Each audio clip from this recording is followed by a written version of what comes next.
हळद रुसली कुंकू हसले या मालिकेच्या पुढील काही येणाऱ्या भागांचे अपडेट जाणून घेऊया आपल्या आजच्या या व्हिडिओमध्ये.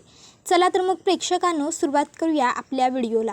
तर आता आपण इथे पाहणार आहोत की कशा पद्धतीने आता दुष्यंत आणि कृष्णामध्ये भांडण लावू पाहणाऱ्या अनुसयाला आणि समरला आता चांगली अद्दल घडणार आणि दुष्यंत कृष्णामध्ये भांडण वगैरे काहीच नाही लागणार. आता नेमकं काय कसं घडतं या गोष्टी शेवटपर्यंत आपल्या व्हिडिओमध्ये जाणून घेऊया. तर आता आपण पाहिलं की त्या आमदार साहेबांनी कृष्णाचं शिक्षण असं काढलं, कृष्णाला असं हिणवलं, हे बघून दुष्यंतला फारसं काही ही गोष्ट आवडलेली नसते. त्याला राग आलेला असतो ह्या गोष्टीचा. मग आता दुष्यंत हा मनातल्या मनात विचार करतो की नाही आता कृष्णा ही या गावची सरपंच आहे, याच गावची नाही तर ती आत्ता तब्बल 5 गावची सरपंच आहे.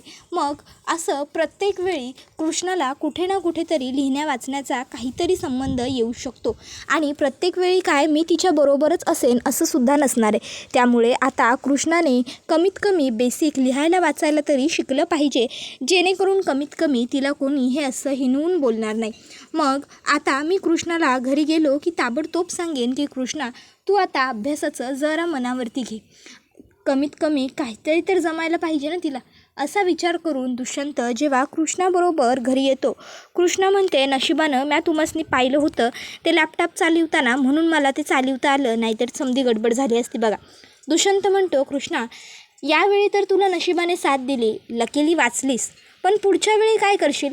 कृष्णा म्हणते अहो पुढच्या वेळी म्हणजे? त्यावर दुष्यंत म्हणतो अगं म्हणजे ह्यावेळी तर तू म्हणालीसच ना की नशिबाने वाचलीस म्हणून, पण पुढच्या वेळी पुन्हा जर असा प्रॉब्लेम झाला, पुन्हा जर तुला कोणी काही बोललं तर तू काय करशील? हे तर तू मला बघितलं होतंस लॅपटॉप चालू नेहमी करताना, म्हणून तुझ्या लक्षात ते बटन राहिलं होतं. पण वाचाय लिहायला जर कधी तुला सांगितलं किंवा अचानक एखादा महत्त्वाचा डॉक्युमेंट असेल ज्याच्यावर तुला सह्या करायच्या असतील तर त्यावेळी तू काय करशील? कृष्णा म्हणते तुम्ही हायसा की. दुष्यंत म्हणतो अगं असं समज की माझी एखादी महत्त्वाची मीटिंग आहे आणि म्हणून मी तुझ्यासोबत नसेन तर तू काय करशील? कृष्णा म्हणते म्या थांबन, तुम्ही येऊस पाव तर म्या विचार करन. त्याबरोबर दुष्यंत म्हणतो यासाठी तुला माझ्यावर अवलंबून राहावं लागेल, पण त्यापेक्षा तू जर शिक्षण सुरू केलंस तर हळूहळू तू थोडं थोडं शिकायला हवं कृष्णा. त्यावर कृष्णा म्हणते काय म्या आणि शिक्षण? दुष्यंत सरकार अहो काय डोकं बिकं फिरलंय का काय तुमचं? मला काही ते शिक्षण जमायचं नाही. अहो मी नाही करू शकत ह्या समध्या गोष्टी, तुम्हाला ठावा आहे का? अहो म्हणजे कसं सांगू तुम्हासनी आता, मी आहे की नाही म्या कधी ह्या समध्या गोष्टींचा विचारच नाही केलेला, नाही जमायचं मला शिकायला बिकायला. अहो म्हणजे अक्षी सांगतो बघा तुम्हाला, म्या लहानपणी होत म्हणजे. त्यावर दुष्यंत म्हणतो रिलॅक्स शांतपणे सांग. मग कृष्णा म्हणते अहो मी लहान होतो तेव्हाच माझा आईबा गेलं, माझं खरं आईबा कसं दिसतात ते मला ठाव बी नव्हतं.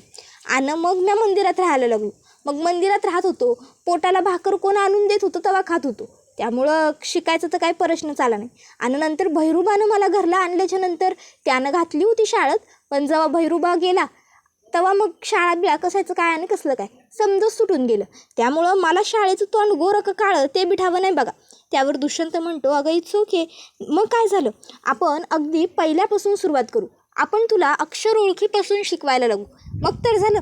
काय फरक पडतो, तुला तेव्हा येत नव्हतं पण आत्ता मी आहे ना, मी एवढा शिकलेला आहे, मी तुला शिकवेन, मग तर झालं. कृष्णा म्हणते अहो दुष्यंत सरकार पण नगं ना, मला उगाच्या उगा ह्या समध्या गोष्टीत पडायचंच नाही आहे, मला शिकण्या बिकण्याची काही गरज आहे असं काय वाटेना, तुम्ही उगा माझ्या मागं लागू नका काय, म्या नाही शिकायचो, जे जसं आहे ते तसंच चालू राहू द्या, काय म्हणायलो म्या?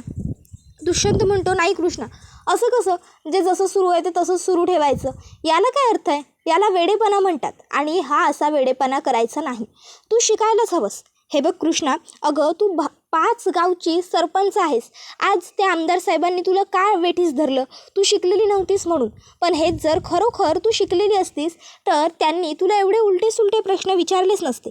आणि तू का घाबरतेस, कसली भीती वाटते तुला, अभ्यासाला कोणी घाबरतं का कृष्णा? तुला काही भीती वगैरे वाटत नाही आहे, तुला ना अभ्यासापासून फक्त पळ काढायचं आहे, जो की मी तुला काढू देणार नाही आहे. आता तर मी पक्कं ठरवलं आहे की काहीही झालं तरी तू शिकणार आणि तुला मी शिकवणार, समजलं? आता ह्या दोघांमध्ये हा असा वाद सुरू असतो.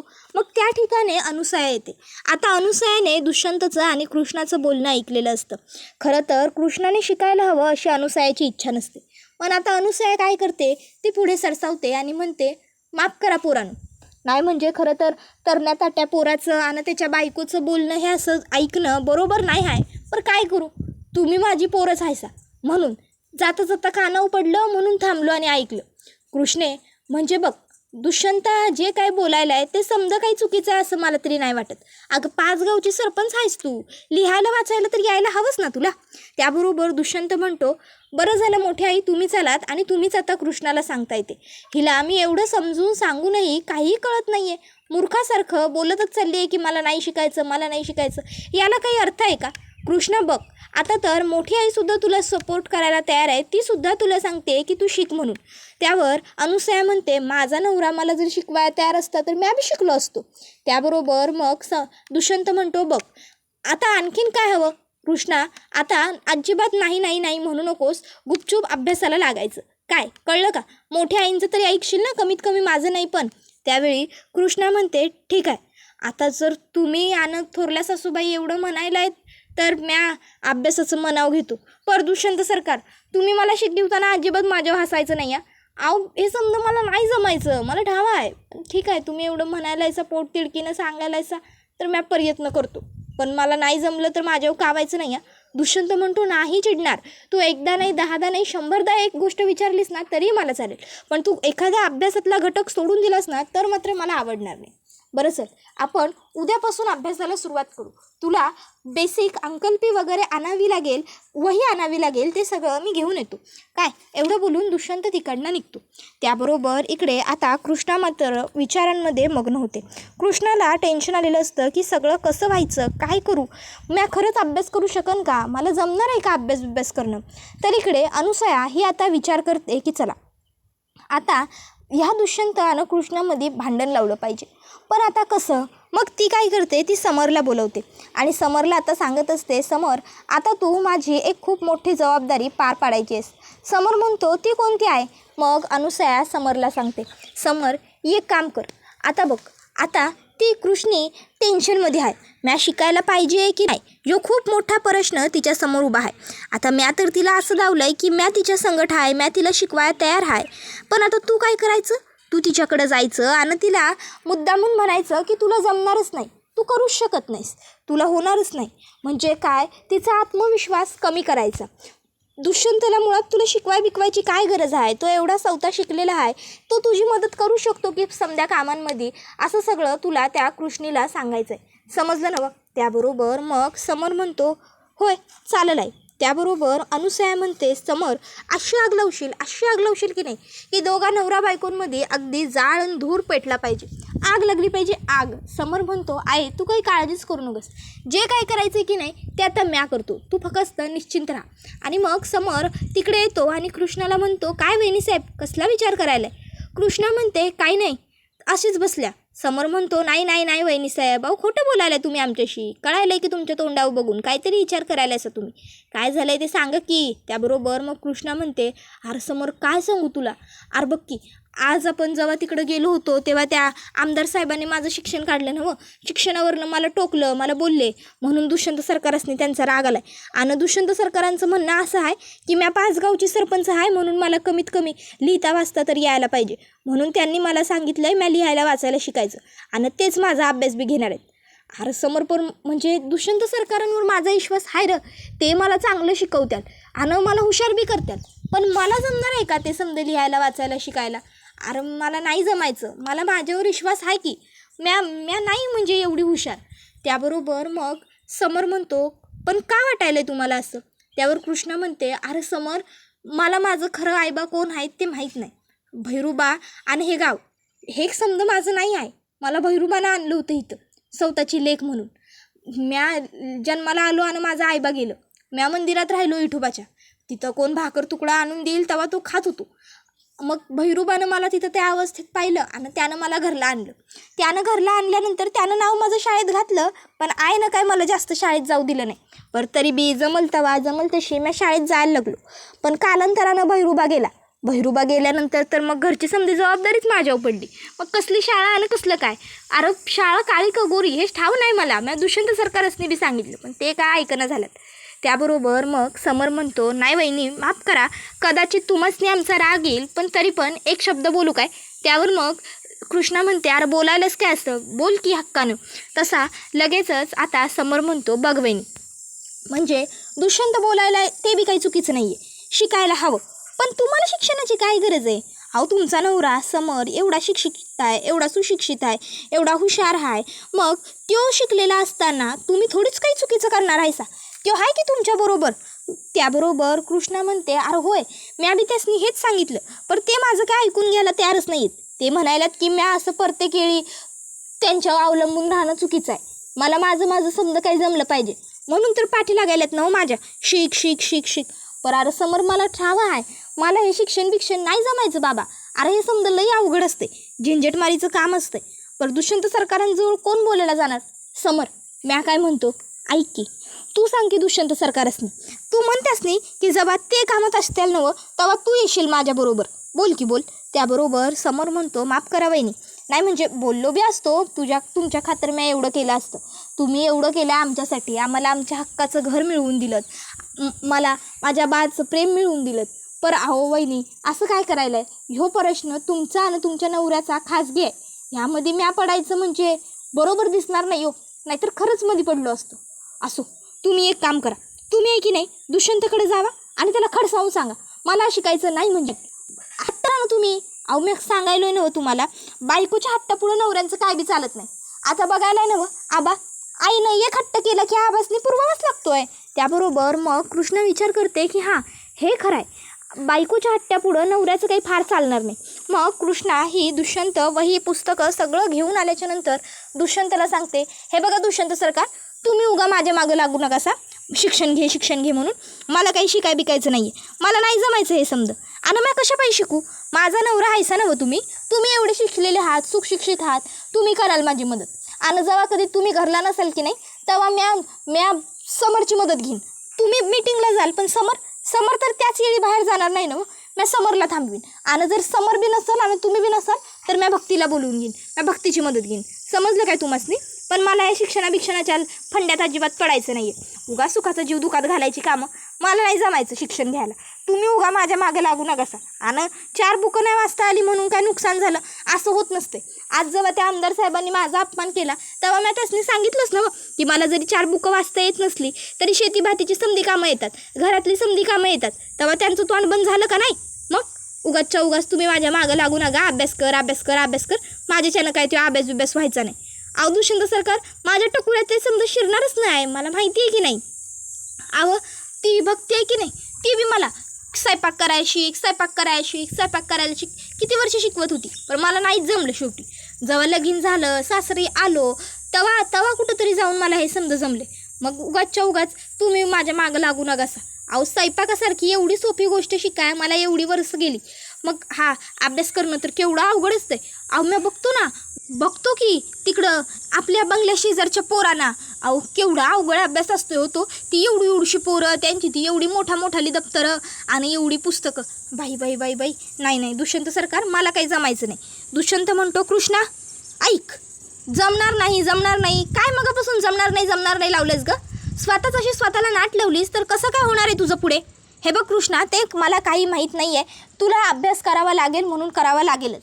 अगं मी एवढी पुस्तकं जाऊन आणली आहेत, ही वया वगैरे तुझ्यासाठी आणल्यात ना, आणि तू म्हणतेस की तुला जमणार नाही म्हणजे.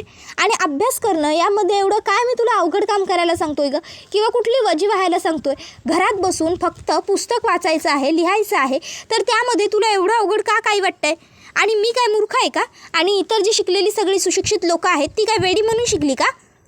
उगाच हट्ट धरू नकोस कृष्णा, तुला अभ्यास करावाच लागेल. कृष्णा म्हणते मी अभ्यास नाहीच करायचो. त्यावर दुष्यंत म्हणतो तू अभ्यास कसा करत नाहीस ना ते मीच तुला बघतो. नाही जर तुला मी बळजबरीने अभ्यासाला भाग पाडलं ना तर माझं नाव बी दुष्यंत रांगडे पाटील नाही, लक्षात ठेव. त्याबरोबर कृष्णा म्हणते ठीक आहे, मग म्या बी अभ्यास करत नसतोय. जर तुम्ही दुष्यंत रांगडे पाटील आहेसा की नाही तर म्या पण तुमचीच बायको आहे, कृष्णा दुष्यंत रांगडे पाटील, सौभाग्यवती कृष्णा दुष्यंत रांगडे पाटील. त्यामुळं तुम्ही 1 हट्टी असाल तर म्या 10 हट्टी आहे. म्या अभ्यास करायचो नाही म्हणजे नाही, तुम्हाला जे करायचं आहे ते करून घ्या, म्या नाही करायचो अभ्यास. एवढं बोलून कृष्णा तिकडनं बाहेर पडते. आता कृष्णा खोलीतनं बाहेर जाऊन विचार करते, चला बाबा एकदाचं दुष्यंत सरकारांसमोर हट्टच धरला, देवा आता तूच पाठीशी राहा बाबा, दुष्यंत सरकारांनी माझा हट्ट पुरा करू दे. तर आता हे सगळं काही अनुसयाने आणि समरने पाहिलेलं असतं. अनुसया समरला म्हणते, वा वा वा वा समर वा, अरे काय दोघांमध्ये झक्कास आग लावली असले का.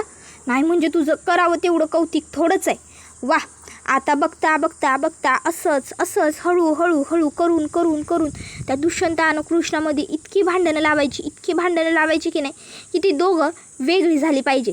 आणि एक डाव दुष्यंत आणि कृष्णा वेगळे झाले की मग त्यांची ताकद आपोआप संपून जाईल. त्या कृष्णीनं मला खालीपणा दाखवला होता ना, मला त्या बाळजासमोर झुकायला लावलं होतं ना, मला त्या बाळजाच्या गळ्यात दागिने घालायला लावले होते ना. आता त्या कृष्णीला समजेल ही अनुसया नक्की काय चीज आहे ते. नाही जर गोड गोड गोड बोलून तुम्हा दोघा नवरा बायकोसनी म्या देशोधडीला लावलं की नाही, तर माझं बी नाव अनुसया आढळराव रांगडे पाटील नाही. बघालच तुम्ही. आता तर सुरुवात आहे आणि पुढं लई काय कटकारस्थानं करून ठेवणार आहे म्या तुमच्यासाठी. लई पुढं करायची सवय आहे ना तुम्हा नवरा बायकोला. आता बघा म्या काय करतो ते. कृष्णे, माझ्या लेकाचा हक्क गेली 25 वर्ष तुझा नवरा लुबाडत आला आणि अजून बी माझ्या लेकाचा हक्क त्याला मिळालेला नाही. फक्त राहायला डोक्यावर छप्पर मिळालं म्हणजे हक्क मिळाले असं होत नाही. माझ्या लेकाचा ह्या समध्या प्रॉपर्टीवर हक्क आहे. खरं तर बघायला गेलं नव्हं तर माझा समरच या समध्या गोष्टींचा एकुलता एक वारस आहे. त्यामुळं माझ्या समरला त्याचे समधे हक्क मिळवून देण्यासाठी तुम्हा दोघांनी घराच्या बाहेर काढणं लई गरजेचं आहे. त्यासाठी तुमच्यात भांडण लावणं, तुम्हाला एकमेकांपासून दूर लोटणं, तोडून टाकणं हे गरजेचं आहे. आणि म्हणून म्या तुम्हासनी एकमेकांपासून तोडणार म्हणजे तोडणार. त्यासाठी मला काय बी करावं लागलं तरी चालेल हे समज बी अनुसया आता मनात बडबडत असते.